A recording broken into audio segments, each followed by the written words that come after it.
Mercy trumps judgment. Let's have this important conversation on this episode of Pushback. Go,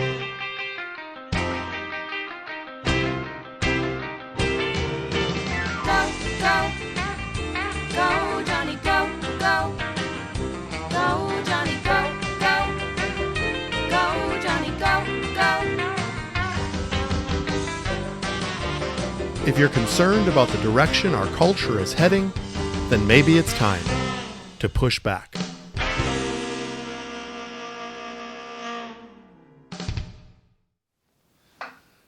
Hello everyone and welcome again to Pushback. I'm Dr. Jonny and you can't even make this up. I'm flabbergasted at the events of this week. You know, I recorded my podcast last Tuesday, which I believe was the day of the Georgia Senate runoff elections, and talked a lot about that and the culture in which we have and are living in right now, only to be followed by the day I released the podcast, which was Wednesday, which is when all the events took place at the Capitol. You may think that I'm just a super powerful person and are causing all the events to take place just so that I have all of this stuff to talk about on my podcast. I'm not that powerful. This is happening in real time, and it is humbling, honestly, to talk about all of these things. But I'm also so grateful that the Lord has given me this platform to do that. And all of you wonderful listeners, the numbers are growing, and I'm so grateful for that too, because these are important topics. We have to talk about them, and we have to be able to talk about them, have the words to be able to engage culture on such important matters that are not only affecting our country, but our everyday, and most importantly, our culture. So it is my heart again this week just to share my perspective on what is happening in this world. And I think this is going to be one of the most important podcasts in regards to our positioning and strategy going forward. So please hear my heart in this. Last week I called for action. I did not call for the action that took place by just a few at the Capitol. See, I called for us to engage the culture with honor. What we saw at the Capitol, really for most part and for most of the time, was honoring. I know several people who were there and heard their testimony.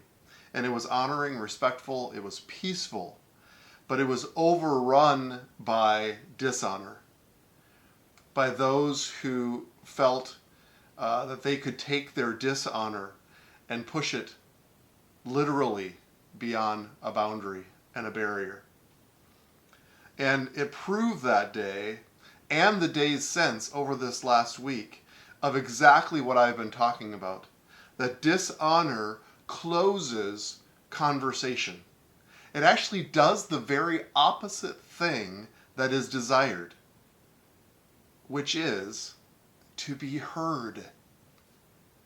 It made the cause of what we talked about last week, our reasonable suspicion, it made that cause more unheard. Now maybe there were bad actors instigating it for that very purpose, but it still proves the point that when we operate in dishonor, it actually closes conversation and actually inhibits the progression of the very thing that we are looking for, and that's to create conversation and real change. So what happened in the Capitol was the absolute demonstration of dishonor. And what has occurred since then, the closing of the conversation, the closing of the debate, is actually the fruit of dishonor. Now, we all have felt, or at least many of us have felt, injustice. Injustice is a powerful word. We have felt unheard. We have felt like we've been treated unfair. You know, it's interesting the way that we're wired. There is a TV show, I don't know if it's still going or not, but it's called Brain Games. I don't know if you've ever heard this, but it's really a show that demonstrates how our brain works. And they demonstrate it through different activities and games that we can do with our brain to elicit the activity of our brain and how it works, which of course is amazing. God is amazing, and our human brain is could maybe not be any greater example of his unbelievable handiwork. But there was an episode on brain games that I always remember, where they're actually testing what's called the limbic system, which is a system in our brain that activates our feelings and our emotions. And they had these 3 people on a game show, and they were doing kind of a test on this game show. One person was sort of the subject who didn't know what was going on, and the 2 other contestants were actors. And they would ask questions, fairly easy questions. And the subject of this test obviously knew the answer, and he would hit his buzzer. And the 2 actors would hit their buzzer clearly after he hit his buzzer. But the game show would always allow, and the podium would light up to the 2 actors and not the subject, despite clearly he hitting the buzzer first. And it was so interesting because the subject of this test was such a nice man. You could tell he was very sweet, he was having fun. But as this progressed, as he continued to realize that he hit the button first and the other 2 players were given the opportunity to answer, he became more frustrated. And you could see a little redness, a little flush in his face. Then finally he had to say something, and he said, I feel like I've been hitting my buzzer first, clearly. And of course the game show host sort of ignored him and dismissed him. And then he felt unheard. And he felt injustice. And he felt unfair. And the point of this exercise on this show was to show how his limbic system was activating. And he began to become more enraged, even though he as a person was so kind. And we may have been feeling that lately, that our limbic system is fired up, and we've been feeling angry. We've been feeling the injustice. We've been feeling unheard. I'm going to give you a Bible verse that's a hard one to hear when we're going through times. I'm going to give you a few of those here during this podcast. But in James chapter 2, verse 12, it says, "So speak and so act. So speak and so act, as those who are to be judged under," and listen to this, "the law of liberty. For judgment is without mercy to one who has shown no mercy." Mercy triumphs over judgment. Now, we sometimes get a little confused about the difference between grace and mercy. Grace is something that's given to someone that does not deserve it. Mercy is something that's not given to someone that does deserve it. So he is talking about the law of liberty. I love that term, especially during this time. And the law of liberty is to operate in mercy. See, now Jesus came, whether we like it or not, Jesus flipped everything upside down. And many in his day did not like it. And some today are not going to like it. And the zealots of his time thought that Jesus was the one who was going to overthrow the Romans and the political powers of the day because they were unjust and they were unfair. But then Jesus comes along and he says, "You have heard that it was said, an eye for an eye and a tooth for a tooth. But I tell you not to resist an evil person. But whoever slaps you on your right cheek, turn the other to him also. You have heard it said, you shall love your neighbor and hate your enemy. But I say to you, love your enemies and bless those who curse you, and do good to those who hate you, and pray for those who spitefully use you and persecute you. Why? That you may be sons of your Father in heaven." See, my friends, this is about culture.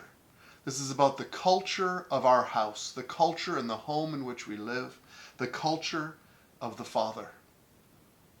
And he sent Jesus to go declare this culture to the world.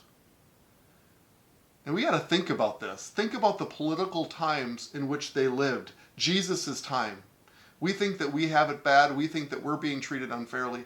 They were literally persecuted. But then Jesus came and he released a new law. Not a law of stone, but a law written on our hearts. And in this context, he called it the law of liberty. What does this mean? It means that we will be under bondage. Now let me give you my testimony this last week. There have been times, especially on Wednesday of last week when I'm watching this on the news, that I felt bondage.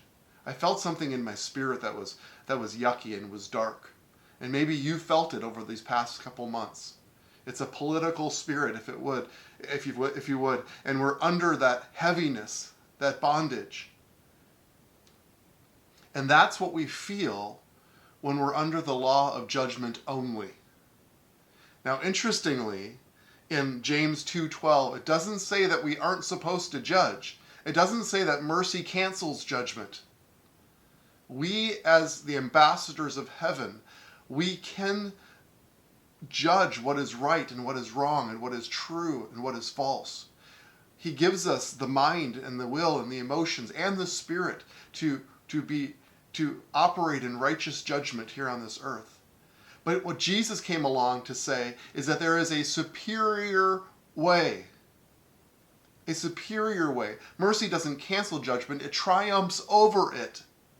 It's a superior way of living. Mercy should come first. A superior way of living. Where have we heard that before? It's the definition of culture. The sum total ways of living. That's culture. And Jesus says, I have a superior way. It's called the law of liberty.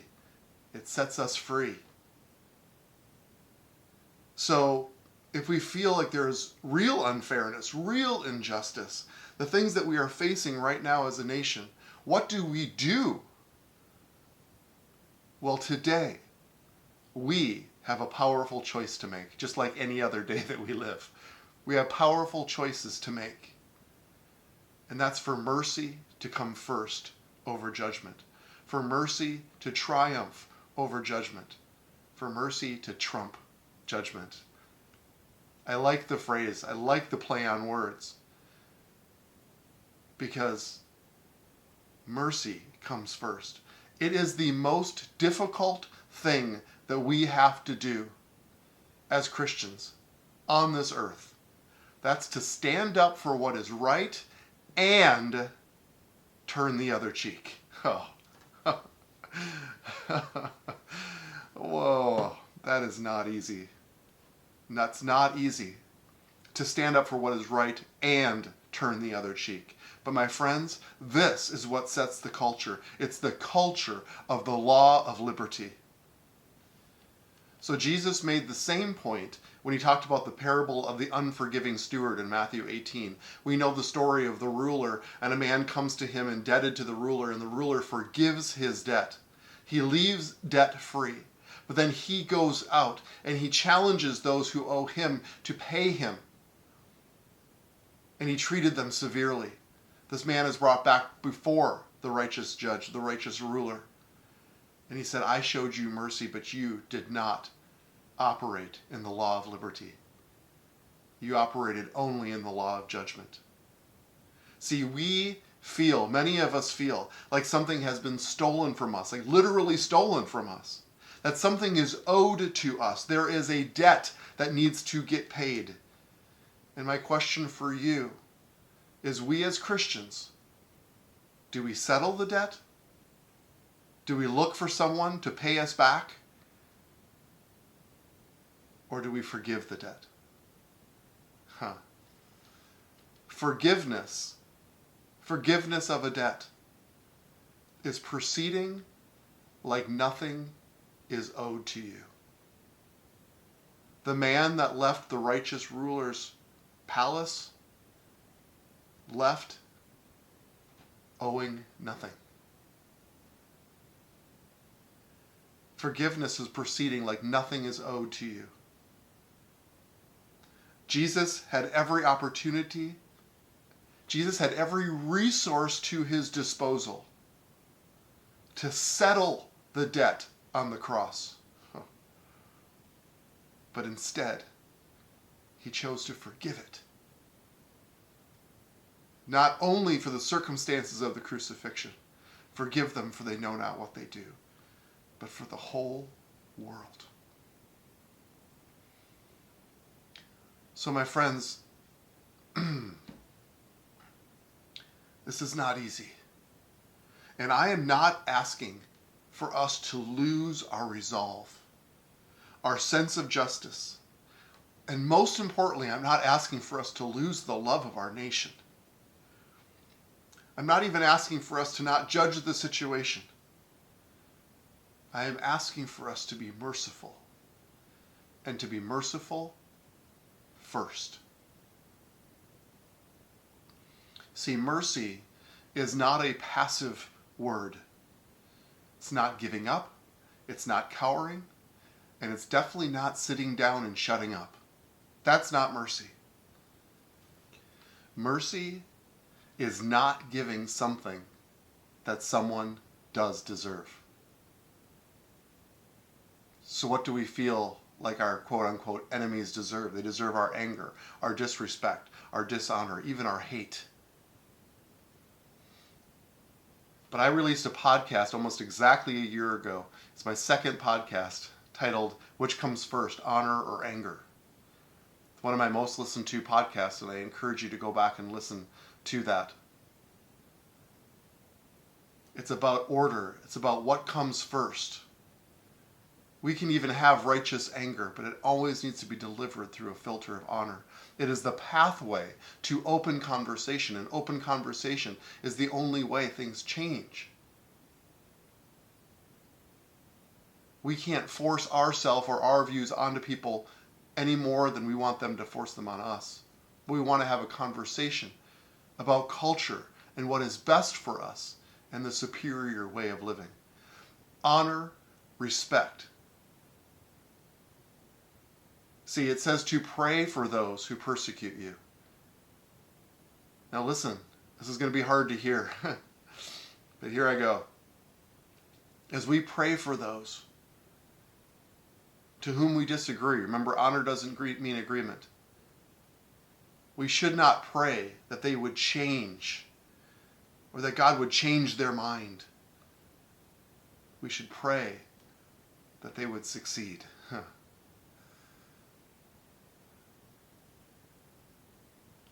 That's the way the Father wants his children to act.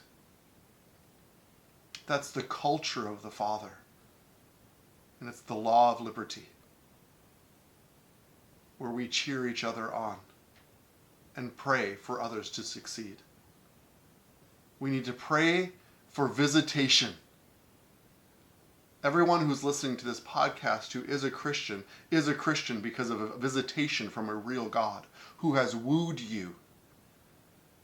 And we know this to be true, that one encounter changes everything.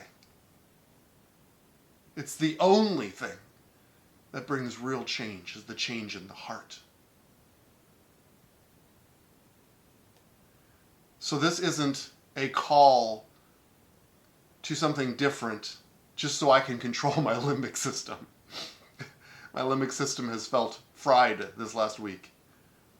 And this isn't just so I feel a little bit better about our current situation so that we can go on with life. Not at all. This is a call to strategy. This is engaging the superior way, the superior law, the law of liberty. That's what this podcast is all about. This is what all my podcasts are about. It's about culture, the sum total ways of living. Mercy is a strategy that actually unlocks things. I am convinced that at best there was some unfairness in this election. At the worst, outright fraud and the stealing of the election. I've mentioned before that we need 13 pieces of evidence to change someone's mind once it's made up. My mind is somewhat made up, so if anybody's listening to this would like to offer me 13 pieces of evidence that would change my mind, I will humbly read it and listen to it. But the bigger question is, what am I going to do about it? Well, we know, my friends, what doesn't work. What doesn't work? Anger, dishonor, disrespect. Literal and figuratively storming the Capitol. We can do that with our bodies. We can do that with our words. We can do it with our actions, even with our spirit. It doesn't work. Even our president, in my opinion, has had some honor issues, and it closed some very important doors for him. So it's honor. You know, this week, I had a politician call me and ask for my opinion. What a blessing. What an honor. I referenced my podcast to him and he listened to it. It makes me so happy to sit in that place of influence. He spoke about the real, visceral anger that is current in our political system. And he had a strategy that he shared with me. And it was honor. It was honor. That's his strategy. I was inspired by that. I challenge you to talk to politicians, to even call for an investigation. We're going to have an election again in 2 years, and it needs to be fair. But we also need to do one of the hardest things of all.